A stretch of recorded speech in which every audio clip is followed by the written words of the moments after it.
আজ চট্টগ্রামে ঐতিহ্যবাহী আব্দুল জব্বারের বলি খেলার ১১৬তম আসর। এই আয়োজনকে ঘিরে লালদিঘি এলাকায় শুরু হয়েছে ৩ দিনের বৈশাখী মেলা, যেখানে বাহারি সব পণ্য নিয়ে হাজির হয়েছেন দেশের নানা জেলার কয়েকশো ক্ষুদ্র ব্যবসায়ী। মোহাম্মদ সালাউদ্দিন এসেছেন ঢাকার মিরপুর থেকে। গ্রামের একতারের বেহালা বানিয়ে তা নিয়ে এসেছে চট্টগ্রামের বৈশাখী মেলায়। তার বেহালার সুরে মজেছেন পথ চলতি শ্রোতারা। কয়েকশো গানের সুর নিজের বেহালায় তুলতে পারেন সালাউদ্দিন। বংশ পরম্পরায় দীর্ঘ ৪০ বছর তিনি করছেন এই কাজ। তবে এবারের মেলায় এসে হতাশ তিনি। কেউ যশোর থেকে, কেউ পাবনার থেকে, কেউ খুলনার থেকে, বরিশাল থেকে আসছে, অনেক টাকা পয়সা খরচ করে। এরা যে যাবে, সে যাওয়ার টাকাও তো তাদের কাছে নেই। আব্দুল জব্বারের বলি খেলা, শত বছরের ঐতিহ্যের এই আয়োজন কেবলই শক্তিমত্তার প্রদর্শন নয়, একে ঘিরে বসে বৈশাখী মেলা। যে মেলার জন্য কেবল চট্টগ্রামের মানুষ নয়, পুরো বছর অপেক্ষায় থাকেন দেশের নানা প্রান্তের ক্ষুদ্র ব্যবসায়ীরা।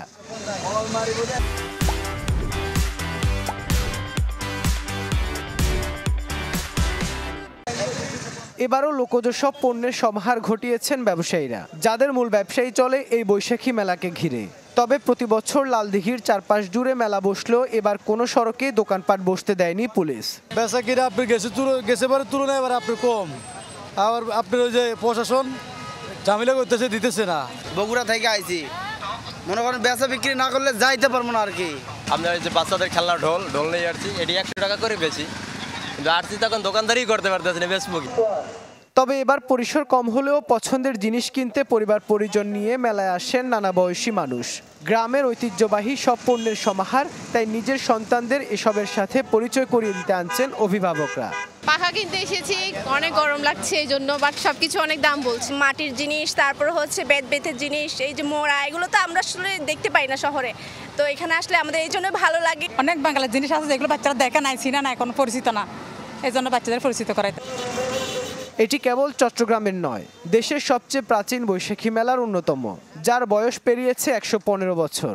তাই বলি খেলার পাশাপাশি এই মেলা যাতে টিকে থাকে সে চেষ্টার কথা বললেন আয়োজকরা। ব্যবসায়ীরা যাতে একটু তারা নিরাপদে ব্যবসাটা করতে পারে, এই স্পেসটা যদি দেওয়া হয় আমার মনে হয় ভালো হবে। শুধু কি নানা পণ্যের পসরা, রয়েছে গ্রামীণ ঐতিহ্যের নাগরদোলা। লালদিঘি মাঠের চারপাশ জুড়ে ৩ দিনের এই মেলা চলবে শনিবার পর্যন্ত। ইবেন মির, চ্যানেল 24, চট্টগ্রাম।